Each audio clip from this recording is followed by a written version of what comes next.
Welcome to Fight Club 24/7. My name is Johnny Rashman. Right, let's get straight into it. We all know that the deadline for Dillian Whyte to sign the contract for the Tyson Fury fight expires today. I don't know what's going on with it, to be honest with you. I've got a bad feeling he's not going to sign it. I don't understand why he's not signed it now. For me, I think it links with AJ and Usyk. I don't believe Joshua's team want that fight. Eddie Hearn's desperate for that fight not to happen. He can give it all that and give you the salesman routine. He doesn't want that fight to happen. That's why he's been gallivanting around here, there and everywhere for step-aside money and to make sure that Fury fights Usyk. He's been doing everything he can to make sure AJ doesn't get in that ring with Usyk in May. I can't see how that fight happens in May. We're in February and he's not announced a new trainer. I think a sudden injury will appear or something will happen where Usyk and AJ doesn't fight in May. I can't see that happening, to be honest with you.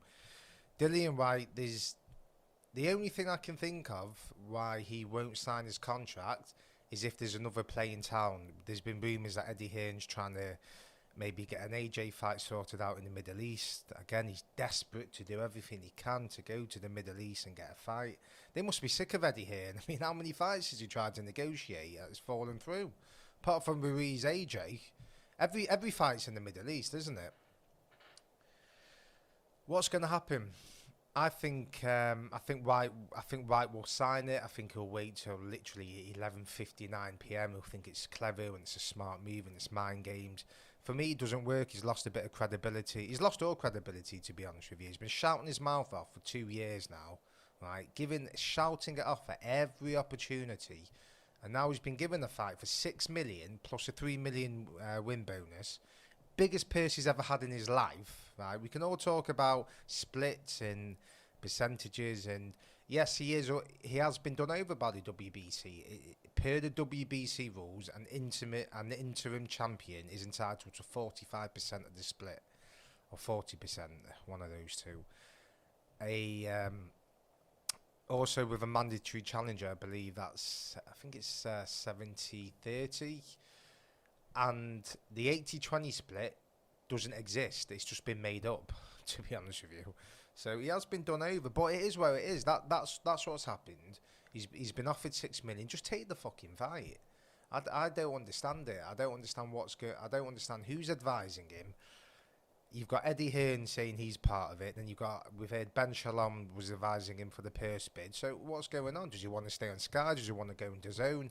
Will it damage him if he loses against Fury on BT Sport and then he's off to DAZN? Is that what Eddie Hearn's thinking? Will it damage his credibility if he loses that fight and then he goes to Sky? Maybe Ben Shalom said, look, we'll put you as the main dog at Sky, because he's always been second fiddle to AJ, hasn't he? At every opportunity, Eddie Hearn has always put AJ in front of Whyte, which is fair enough. He's a cash cow, so maybe he's thinking, look, I want to headline, I want to be the big man, the big star on Sky Sports, and I don't know. I think his days as a pay-per-view fighter is finished for me if he doesn't accept this fight. Apart from AJ and Deontay Wilder, I don't think the fans will buy into anything that he says.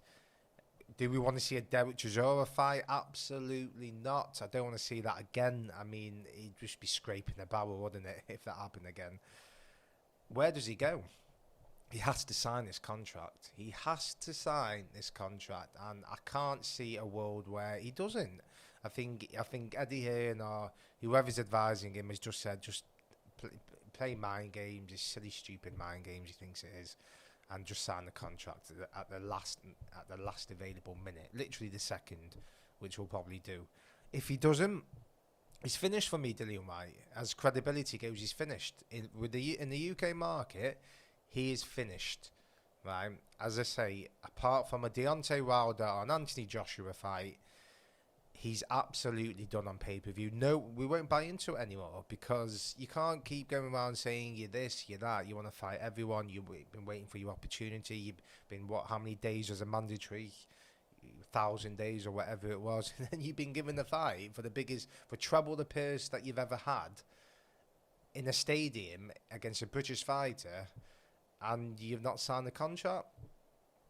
It's going to be interesting. It's going to be interesting to see how it plays out. This. What do you think? Do you think he's going to sign it? I don't know. I mean, it wouldn't surprise me if this whole thing was a smokescreen. If the purse bid that Frank Warren won, maybe he knew that fight wasn't ever happening, and he just plucked a figure out, 40 million dollars or 31 million pound it was. Maybe he's just put that out there, maybe he's put that out there thinking, you know what, we'll put it out there. We've shown we've outbidded Eddie Hearn, and maybe it was just never happening. Alternatively, I don't think Fury cares. It benefits Tyson Fury not to actually have this fight, because he's a man who relies on activity, and we all know the problems he's had outside of the ring.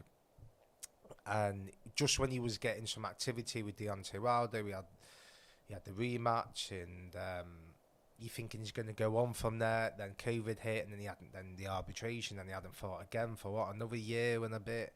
So he wants to get the cobwebs off. So it would suit him to have a warm-up fight in the O2 Arena or Wembley Arena, not in a stadium, against someone else, and then fight Usyk next. That will benefit him more. Then they've not wasted £41 million, right? They're not doing the brains in on that, because they have to sell it, don't they? And if Whyte's not going to play ball with the promotion, which I think is a disgrace as it is, then maybe it suits them for Whyte not to sign the contract. I think there's so many variables in play here, and to be honest with you, I don't believe any of them. To be quite honest with you, I do. It's hard to gauge what is actually going on here. We'll know by 12 a.m. 11:59 tonight. That's the deadline, and we'll know if he's not signed it. Then the fight's not happening, isn't it? The fight's not happening. So it's just frustrating. It's very frustrating. Who knows what's going to happen? Be interesting to see how it plays out. Like, subscribe, comment. Tell me what you think. Do you think he is going to sign the contract? Do you think he's not? Are you even bothered at this point?